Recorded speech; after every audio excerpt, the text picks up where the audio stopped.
Hey everybody, welcome back to Be Better on Purpose with Dr. Darryl L. Jones.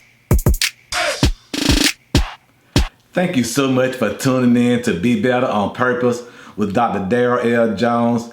I'm so excited and delighted to have you here to view these videos where I take the opportunity and I'm privileged to share how we all can be better on purpose. In this video, I want to talk about be better. A lot of times I remember having thoughts of doing something and I thought I was doing a good job only to find out that somebody told me to do it better. And do you know, as many times that people would tell me to do something better, it would frustrate me. And I realized where that frustration came from. When someone says to do something better, if we feel like we have to be better, it requires more from us. And I remember once when I was in school, I was in seminary, and I had a professor, Dr. Earl, who said too many people in our community suffer from a that'll-do attitude. And this guy was a PhD, smart, wise, and just knew a lot about a lot of different things. But he said we had a that'll-do, not that will do, that'll-do mentality. So I think about that and I said, you know, how do we get that that'll-do mentality, and what makes us so comfortable with not wanting to give more and do the very best that we can? You know, greatness comes with a price. Success is a price. And when you're trying to find out who you are in life and the things that you do in life, no one wants to be second class. No one wants to be on the losing team all the time. So, you know, one thing I found out is this. I heard a lie, and this lie was perpetrated in my life for a long time until someone corrected it. And this lie is this: practice makes perfect. I used to live by that mantra for quite a while. You know, I used to always tell people, you know, if you want to get right, you got to practice. Practice make perfect.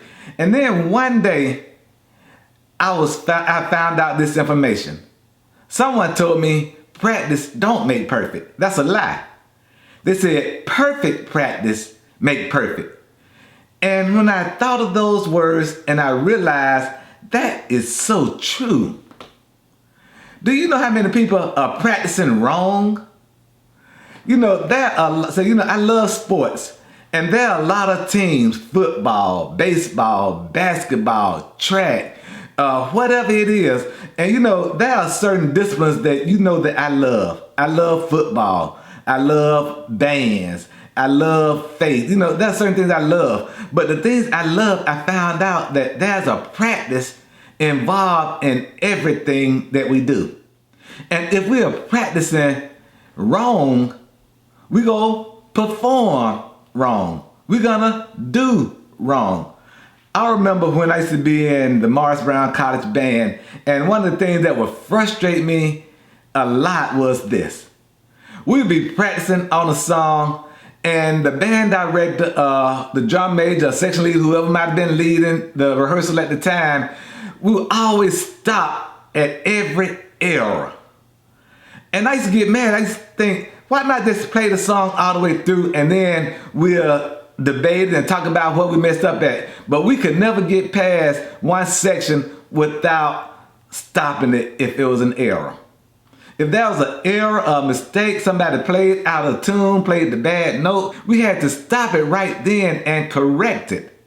The same thing happened when I coached baseball. When I used to coach Little League baseball or middle school basketball, all the things I was allowed to coach. Whenever a mistake was made in practice, we had to stop it right then and correct it. When I first started coaching Little League, I had a bunch of boys who had never played before, and we got beat terribly my first year. We lost bad. I don't think we won no more than about 2 or 3 games. But there were a couple of good teams. There was a team that was coached by a friend of mine named Randy, and there was a team coached by a friend of mine named Patrick. And they had two of the best teams in the system. And what I found out was I need to know what they do at practice. Because obviously my team, though we had practice every day, we were practicing wrong. Because we were losing all the time. And I asked my friend Patrick, I said, can I come to your practice? I want to know what it is that you do so I can teach my players what they do, what they need to do so they can learn how to be better. So Patrick let me come to his practice. I would watch his team practice. I would watch how they warmed up. I would watch how they stretch and exercise. I watched the parents' involvement. I watched how the other coaches divide the team up and taught different drills and things like that. And I started paying attention to how his team practiced. So I didn't have to reinvent the wheel.